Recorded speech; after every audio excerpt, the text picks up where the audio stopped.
एकदा खाल तर परत परत कराल असा झाला होता वाटाण्याचा भात। आज रात्रीसाठी मी बेत बनवला होता वाटाणा भात।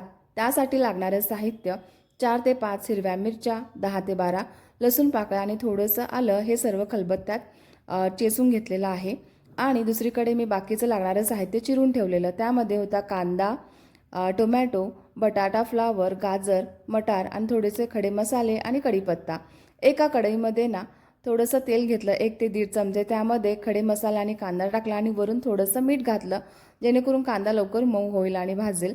आणि त्यानंतर मग बाकीचे साहित्य घातलेलं आहे, वाटाणा, गाजर, बटाटा, फ्लावर आणि मग टोमॅटो। तर हे सर्व 2 मिनटं मस्त छान असं परतून घ्यायचं आहे। आणि मग त्यामध्ये ठेचलेलं जे मिश्रण आहे, मिरची, आलं, लसूण ते टाकायचं आहे आणि थोडीशी हळद टाकायची आहे आणि हे 2-3 मिनटं मस्त परतून घ्यायचं आहे।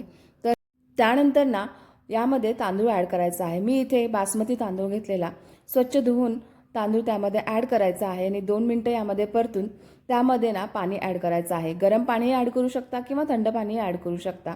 तर पाणी ॲड करून ना मस्त असं शिजायला ठेवायचा आणि त्यानंतर ना त्यामध्ये वरून मी गार्निशसाठी कोथिंबीरसुद्धा घातलेली आहे।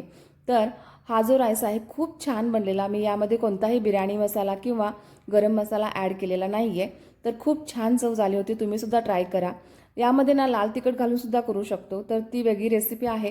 तुम्हाला हवी असेल तर कमेंट करून नक्की सांगा। पण हा राईस उत्तम झालेला, तुम्ही ट्राय करा नक्की। आणि व्हिडिओ आवडला तर लाईक करा, कमेंट करून सांगा कशी वाटली रेसिपी।